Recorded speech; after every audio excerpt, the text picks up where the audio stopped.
Welcome back, everybody, to the Ohio Map Part 4. It has been quite some time since we've actually been on this series, but we are back and better than ever and ready to continue our journey in the great state of Ohio.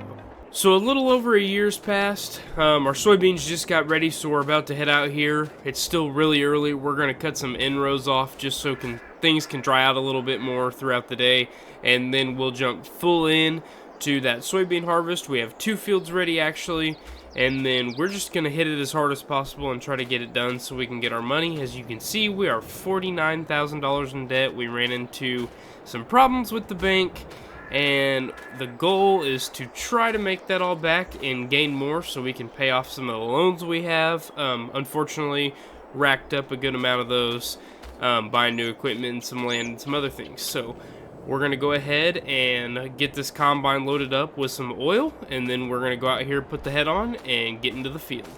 So some of you are probably wondering why the auger is out and various things. So basically, over the winter months, we had some mice get in here and pretty much ate all of the light wires. So we had to install all brand new lights from H&R AgriPower. It's a Case IH dealer nearby. We had to install every single light because I guess the mice thought the wire was peanut butter and just ate right through it. So that's what we've been doing. That's part of the problem we've had too, is mice have been running stuff causing a lot of electrical damage. So we're going to have to look into that. Pest control moving forward, but other than that, we got everything replaced and we should be ready to go ahead and jump into this field. So we've got the head completely put on, and the next thing to do is just go ahead, fire this thing up, and start cutting.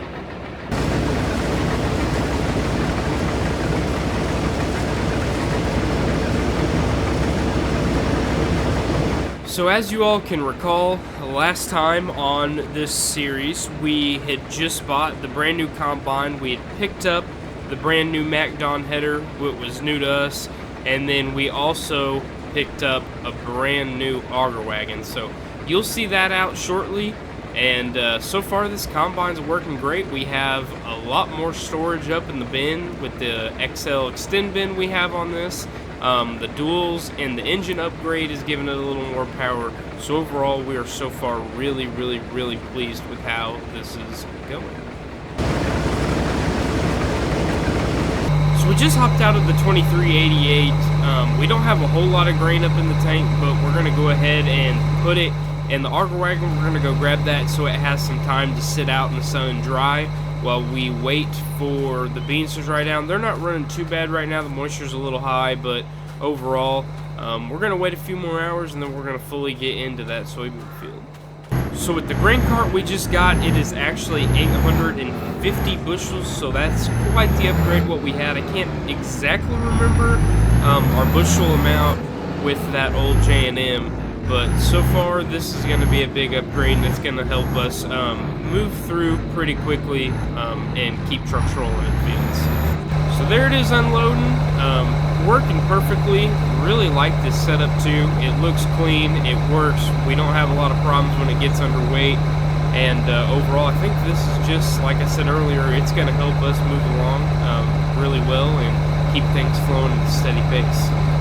So we just got out of the MX-180. We pulled over here in the sun to let those beans dry down a little bit. Like I said, it's not a lot. It's only a couple bushel, but we want to get those dry so when we do run this to the elevator, we are not seeing a moisture dockage. But by the time we mix the rest of these beans in when they get dry, it's not going to matter as much. So we are going to let these sit for a little bit, turn everything off, go get some breakfast, run some errands, pay some bills, and then we will come back and get into this field. So we just got back from breakfast, everything was good, ran a little late doing some errands, but the beans have fully dried down now. We've got everything turned back on, and we are just 100% ready to fully get back in to this harvest and wrap this field up.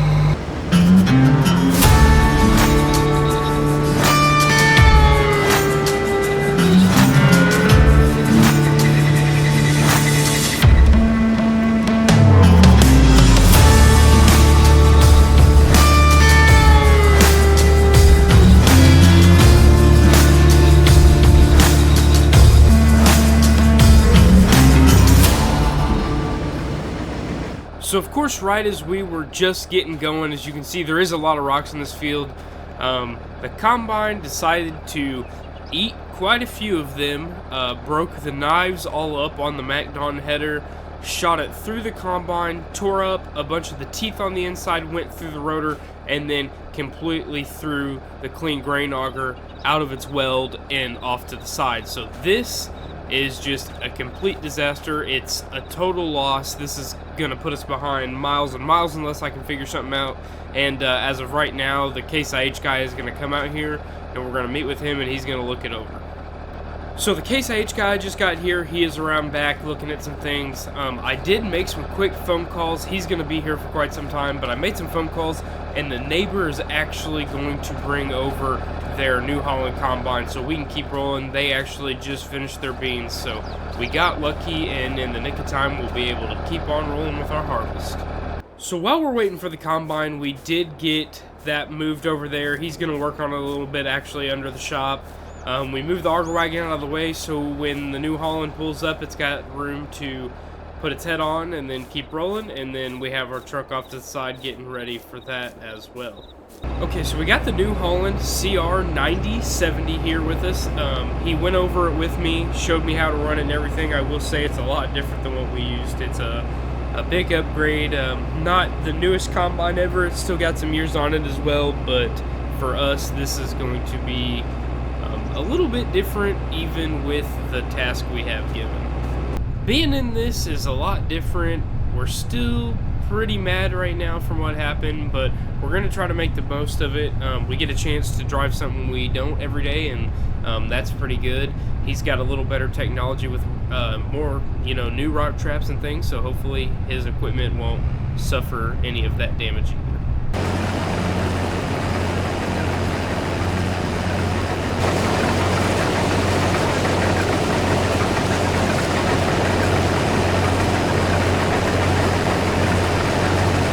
So far this thing cuts a lot differently, but it is powering through everything we're throwing at it, even with the field conditions that we have here today. So that being said, that's super good. We're about done with this part of the field, then we'll move to the back and finish that up. But overall, this is going along pretty smooth.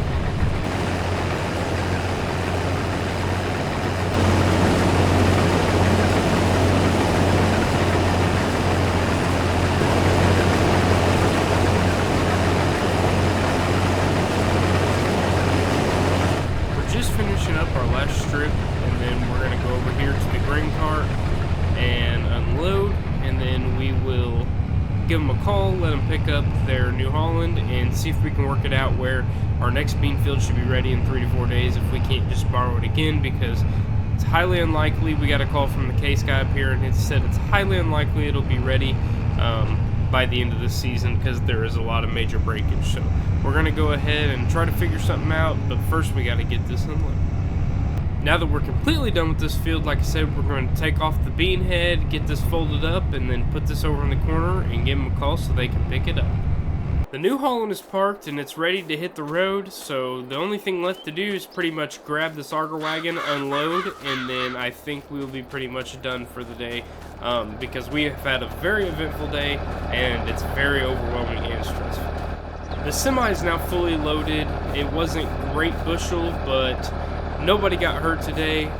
Everything overall has been pretty frustrating, so we're going to call it a day today because we got a field done, and that's about as much as we can ask for, because usually people around here don't have their combines open for just anybody to drive. But once again, super big thanks to the neighbors for letting us borrow that, and hopefully they will be okay with us be able to borrow that, or maybe H&R can loan us one. But that's going to do it for today. Thank you guys so much for watching another Ohio Map Series video. Like I said, we're going to be trying to crank out these videos a lot. I know the performances, especially on views, have been down a lot, but that's something that we'll overcome. And they'll keep getting better and better because we do have about 2 or 3 off months before planning's going to kick back up again in real life. So ultimately, once again, thank you guys for watching. I really appreciate your time, and as always, be sure to comment, like, and subscribe. We'll catch you in the next one.